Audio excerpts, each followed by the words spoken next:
আসসালামু আলাইকুম রহমতুল্লাহ। ইদানিং একটা বিষয় লক্ষ্য করা যাইতেছে, আমাদের প্রবাসী ভাইরা বিভিন্ন জায়গা থেকে যার যার মতো মিছিল বের করতেছে। সরকারের পতন চাই এই স্লোগানে বিভিন্ন রকমের মিছিল বের হইতেছে। বিশেষ করে মিডল ইস্টের মধ্যে যে সমস্ত রাষ্ট্রগুলো আছে, দুবাই, সৌদি আরব, কাতার, কুয়েত, এই সমস্ত রাষ্ট্রগুলোতে যে সমস্ত ভাইরা আছেন, আপনারা দয়া করে এই মিছিল বের করবেন না। ইতোপূর্বে যারা যা করছেন করছেন। এই ভিডিওটা যার কাছে পৌঁছাইছে, অবশ্যই আপনার কাছে আমি হাত জোর করে অনুরোধ করতেছি ভিডিওটা শেয়ার করবেন। যদি কোনো ভাই অজানা থাকে তাহলে তাকে একটু জানার সুযোগ করে দেন। গত পরশুদিন রিয়াদের বাথা মার্কেটের ওইখানে বাংলাদেশি ভাইয়েরা মিছিল করছে। তো ওইখানে এমন একটা পরিবেশ হয়েছে, আমার মোদির ওই রাস্তা দিয়ে আসার পথে উনি নিজেও ওই পরিস্থিতির শিকার হয়েছে এবং উনি নিজে আমাকে বলল যে বাংলাদেশে কি হয়েছে, কি অবস্থা, কি সমাচার, আসার বিষয়ের খবর কি, শেখ হাসিনার খবর কি।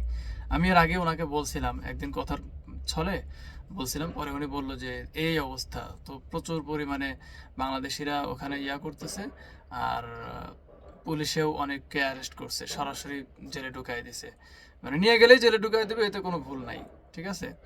তো আমার মুদিরে বলল, তো উনি বলল যে যে অ্যারেস্ট করার কারণ হলো যে ওরা এমনভাবে মিছিল করছে, রাস্তাঘাট ব্লক করে ফেলছে। রাস্তা ব্লক করার কারণে কি হয়েছে, গাড়ি ঘোড়া বন্ধ হয়ে গেছে।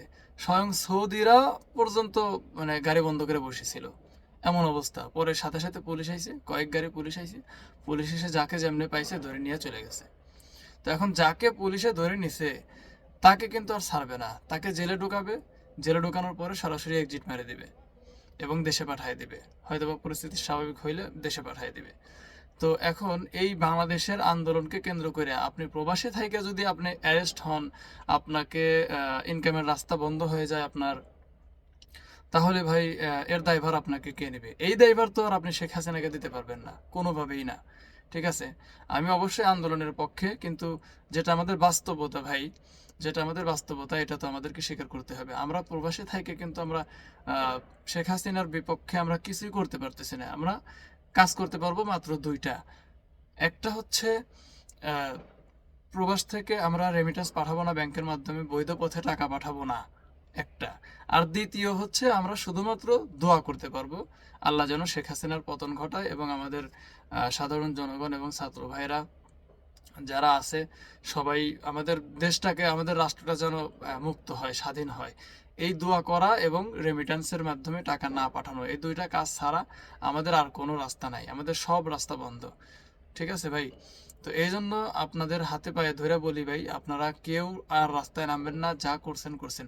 পশ্চিমা দেশের কথা বাদ দেন, ওই সমস্ত দেশে সম্পূর্ণ স্বাধীনতা, ওগুলো গণতান্ত্রিক দেশ, ওখানে ভোটাধিকার আছে, ভোটের সিস্টেম আছে। আমাদের এই সমস্ত রাষ্ট্রগুলোতে আমরা যেখানে থাকি, হ্যাঁ, মিডল ইস্টে, এখানে তো গণতন্ত্রের সিস্টেম নেই, এখানে রাজতন্ত্র চলে।